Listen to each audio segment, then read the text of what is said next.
Hello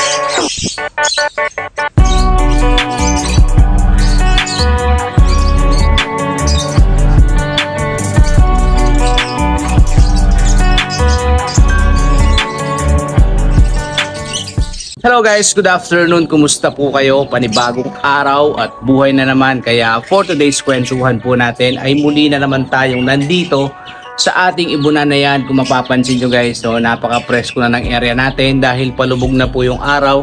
Maging yung mga ibon natin ay komportable na dahil medyo malamig na yung hangin dito. Dahil nga po palubog na yung araw at paggabi na. Anyway guys, no, ang kwentuhan po natin dito ay i-share ko sa inyo kung paano ba gumamit or mag-train ng mga foster parents natin.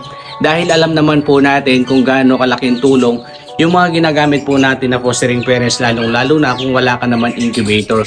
So ang share ko po sa inyo ay sarili ko lang program at experience dito sa ating mga ibon. Let's go!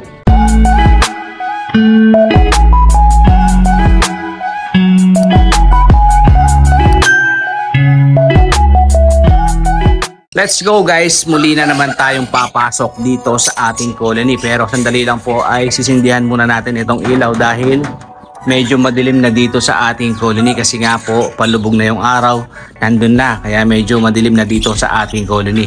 Anyway guys, no, tulad po ng sabi ko, meron lang po akong i-share sa inyo na konting alaman para po sa mga baguhan nating kaibigan dyan na mag-iibon para po kahit papano ay malaking tulong or mas mapabilis yung production nila sa pagpaparami ng kanilang mga ibon. So pag-uusapan po natin ngayon yung mga fostering parents natin. Paano ba gumamit or paano ba pumili ng mga foster parents or good foster parents sa mga alaga nating ibon, lalong-lalo na pag mga high mute po yung pinapalimlim natin. So medyo risk yung medyo under pressure tayo, lalong-lalo na yung mga ibon natin ay first time pang mag-alaga ng mga ibon.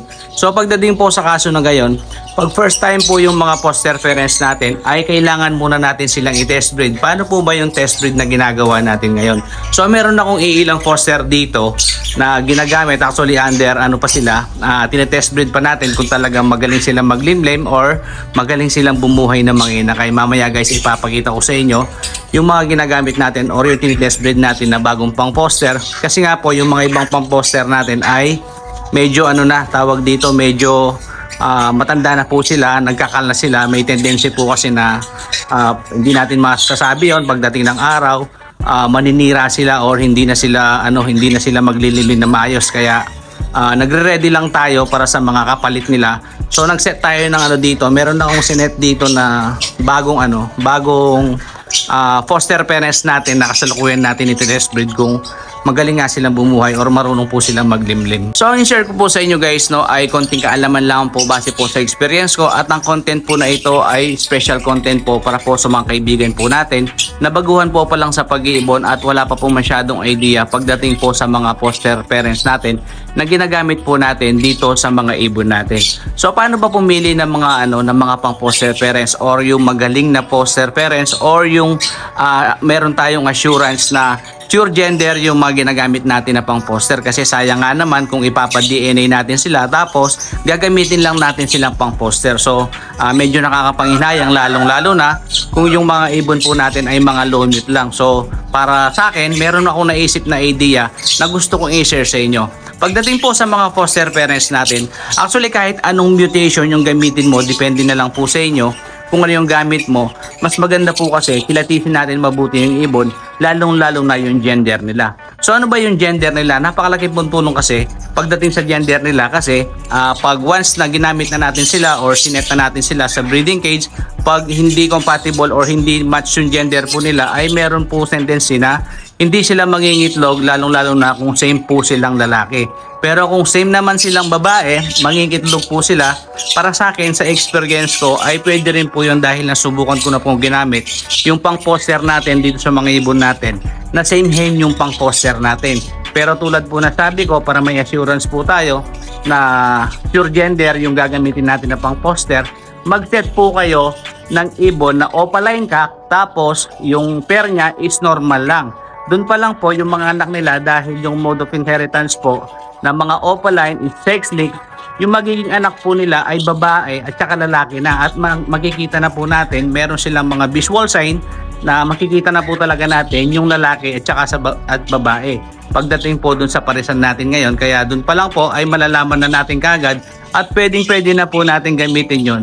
At sigurado na po tayo na sure hen at cock yung ginagamit po natin na pang poster. So ito guys, no, ginawa ko lang itong ano natin, itong aray ko, itong hagdan natin, natapilok pa ako.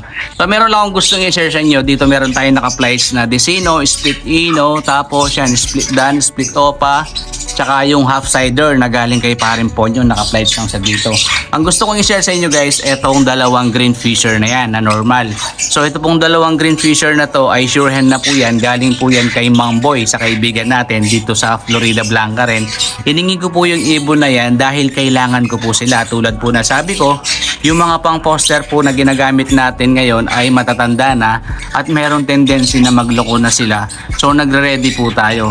Kung may tatanong nyo guys, no, tulad po na sabi ko, bakit normal fisher po at sure hen yung kinuha ko or yung hiningi ko sa kaibigan natin? Dahil ibabangga ko sila sa mga normal opaline na cock. Pero tulad po na sabi ko, yung magiging anak nila is sexling cock at sexling hen na po sila. Bali malalaman na po natin kagad at may visual sign na po sila yung magiging anak nila, kaya hindi na po tayo mahihirapan sa pag-gender or pagpili ng gagamitin natin na pang poster. Pagdating naman po sa pag-test breed, para malaman po natin yung mga pang poster na ginagamit po natin, kung marunong ba silang maglimlim or bumuhay ng mga inakay, kailangan muna silang sumailalim sa pag-test breed. Ano ba yung pag-test breed? So meron ako ditong gustong i-share sa inyo guys. Ito ang cage number 2, actually dalawang pair to, tsaka doon sa may dulo na yon, mamaya sisilipin natin yon pagkatapos natin dito. So itong dalawang pair na to, tsaka yung sa may dulo na yon, ay kasalukuyan ko po silang tinitest breed kung marunong nga po silang maglimlim or bumuhay ng mga inakay. So far itong ano na to, itong cage number 2 na to ay pasado na sa akin, kaya sa second clutch nila ay papalimlim na natin yung mga project natin dito na high mute na pina-project po natin ngayon. So kukunin ko lang itong hagdan natin ulit guys, no. Papasilip ko sa inyo yung mga pina-poster ko sa kanila na ginamit ko na pang test breed sa kanila. Tara guys, akit po ulit tayo dito sa my cage number 2. Ayan, so itong parisan natin na to guys, no, basal pair po to. Itong mga to dati hindi sila sure gender, so ang ginawa natin, tinignan lang po natin sila sa flights kung banded pair po sila. So far nagtugma naman po yung ano, nagmatch naman po yung gender nila kasi mature na po itong mga to. Kaya isinalang ko na sila at i-nest breed ko na po sila. So ngayon meron silang inakay dito na ano, na actually ito, Opa PF tsaka isang Post PF. Titingnan natin kung malalaki na. Ayan sila oh. So dito meron silang yung sarili nilang anak. Ayan, dalawang personata tsaka yung sa may dulo na yon. Tapos ito Opa PF na to tsaka yung ano na yon, magkapatid, yung Fire Blue Opa na Post PF. Ayun, nandun sa may dulo, yung katabi ng maliit. So para sa akin, etong mga pang poster na tinest breed natin na to ay pasado na po para sa akin yan. Kaya sa susunod na clutch po nila, gagamitin na po natin yan sa mga high-mute na project po natin dito sa ating ibunan. Pero yung nandun sa may dulo na yan guys, no, mamaya sisilipin po natin, meron din silang mga itlog at nag-fertile yung ano, yung mga itlog nila. Pero dinagdagan ko pa sila ng itlog, dinagyan ko sila ng mga normal opa na itlog para malaman po natin kung talagang kaya nilang buhayin. Hindi ako sure kung ilan yung ano, yung inilagay kong itlog sa kanila, maya-maya po isisilipin natin. So, eto nga po yung mga ginagamit natin na pang poster ngayon na back-to-back personata. Ayan, goods na sila para sa akin kasi yung mga inakay nila, kung ilan po yung inilagay ko na itlog, ganun din po yung binuhay nila na sisiw. Ayan, so makikita nyo, 6 po sila, nandun lang po sa ano, yung maliit nakatago. Bale, 6 na itlog yung linagay ko sa kanila dati, 6 lang din po yung binuhay nila, kaya pasadong pasado. Etong mga pang poster natin na to para sa akin, kaya tulad po na sabi ko, sa second clutch po nila ay gagamitin na po natin sila pang poster sa mga high mute po natin. So next naman po natin sisilipin yung isang tinetest breed natin doon dito sa may ano, cage number, tawag dito, ayan, cage number 41. Meron din tayong basal pair dito na tulad po na sabi ko ay meron din silang itlog ngayon. Nakasalukuyan nilang nililimlim pero hindi pa tayo sure kung talagang magaling silang ano, maglimlim or bumuhay. So far, hindi nila tinabunan yung ano, tawag dito, yung mga itlog na ano, na ililigay ko sa kanila, kaya pasado na sa akin sa paglilimlim itong mga to. Pero pagdating sa pagbuhay ng mga inakay ay hindi pa po natin masasabi kasi hindi pa po napisa yung mga itlog nila. Kaya sisilipin po natin. Kukunin ko lang po ulit itong mahiwaga natin hagdan. Let's go guys, akyat po tayo ulit dito naman sa my cage number 41. Ayan, tulad po ng nung nandun sa cage number 2 po natin, kasabay ko po silang sinet itong natin na to, itong bagong parisan natin na to. So itong dalawang pair na to ay basal pair po silang pareho, pero tulad po na sabi ko, yung cage number 2 ay pasado na po sa atin yan, at ito naman ay under test breed pa po, kaya hintayin natin na ma-hatch yung mga itlog na inilagay natin dito, tsaka yung sarili nilang itlog kung talagang kaya nilang buhayin. Ayan sila guys, so napakaganda ng ginagamit natin na pang poster. Ayan, mga pure Personata po yan, kaso kung mapapansin nyo sa Facebook natin, hindi ako nagpo-post ng mga Personata kasi para sa akin mas maganda silang gamitin na na pang poster, kasi hindi ka maliligaw sa kanila, kasi yung mga ginagamit po natin or yung mga project po natin ngayon is mga fishery. Kahit ihalo mo yung itlog ng fishery tsaka itlog nila ay hindi ka maliligaw. Yun po yung advantage ng mga Personata. Kaya ito yung kadalasan ginagamit ko na pang poster dito sa ating ibunan. So ito nga po, meron silang meron akong nilagay dito na 4 na itlog na ayan, N opa. Ibig sabihin po ng N is normal opa lang, walang ibang halong karga. Ayan, galing po siya sa cage number 38. So yung cage number 38 nandun lang po sa harap. Bale, mamaya papakita ko rin po sa inyo kung ano yung kapalit nung mga itlog ng mga normal opa na to. Pagkatapos po natin dito sa cage number 41. Ayan. So sa nakikita ko guys, medyo madilim lang. Kukunin ko lang itong flashlight natin. Ayan guys, so yung 4 na itlog dyan, mga normal opa. The rest, itlog na po ito, yung mga Personata natin. Sana lahat po ng mga itlog na yan na 6 ay fertile po lahat yan, tulad po dun sa cage number 2. 6 din po yung linagay kong itlog. Sana itong mga itlog na to ay buhayin lahat sila, or kahit hindi buhayin, at least meron man lang makasurvive para kahit papano malaman po natin kung talagang magaling bumuhay itong mga tinigreed natin na to, para nga po magamit natin sa mga susunod na clutch.